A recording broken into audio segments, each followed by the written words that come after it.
From the CBS Broadcast Center, this is CBS 2 News at 11. I have a full school bus and I have victims on the ground. A school bus split in two. A lot of people were screaming, hanging from their seatbelts. Teachers and students rushed to the hospital. My best friend was on that bus and I was so scared. After a fifth grade field trip turns fatal. Tonight, panicked parents hold their kids closer. I cried the whole time. It's very emotional. As pieces of the wreckage are towed away after this unthinkable tragedy. How you feel? Did you get How do I feel? I got my kids. That's all that matters.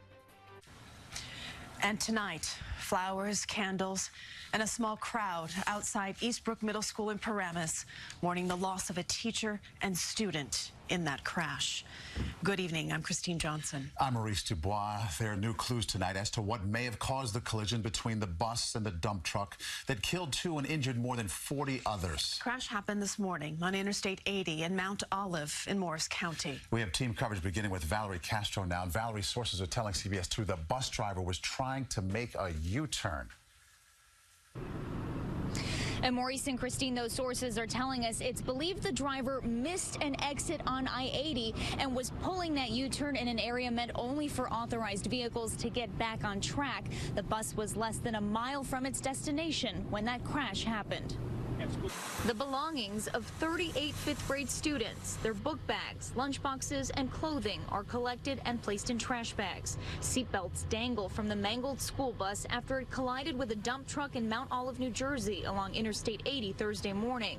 The impact sheared the bus in two, separating it from its chassis. Several hours later, it was lifted with a crane and lowered onto a flatbed, a grim reminder of the day's events as it was hauled away from the scene. There are 2 confirmed fatalities, God rest their souls, 1 adult and 1 student. Sources now say the bus driver missed an exit on I-80 on the way to Waterloo Village in Stanhope for a field trip and tried to correct the mistake with an illegal U-turn in an area meant for authorized vehicles only. The bus was less than a mile from its destination when tragedy struck. 11-year-old Theo Ansevsky was sitting in the 4th row.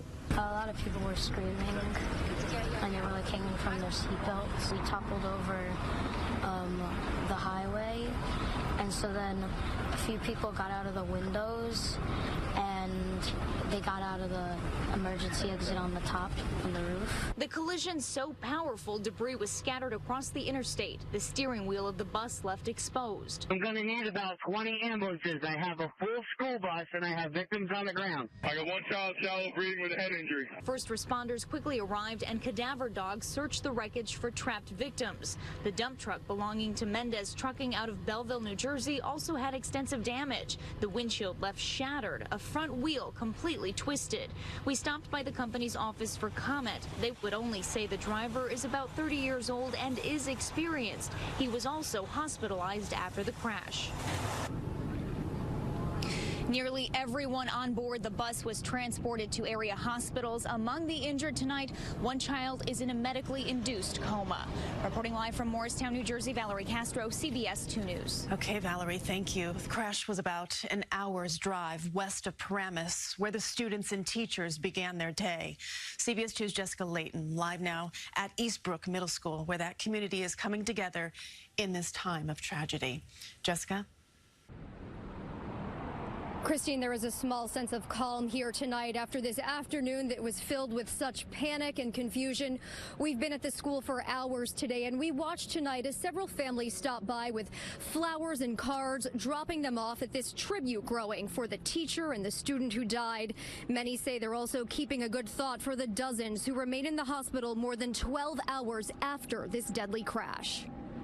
Candles flicker outside Eastbrook Middle School after a dark day for the Paramus community, rocked by the 5th grade field trip that turned into tragedy. My best friend was on that bus and I was so scared. Students walked out of the school sobbing, with their shaken parents holding them close. We got a text that we should come pick them up early. After learning classmates were involved in a crash that split their bus in half on Route 80 in Mount Olive, a mile from their destination. They're worried. We're all worried. We all know the students one way or another, and it's not good. Distraught moms and dads told me in some cases it was several minutes after hearing about the wreck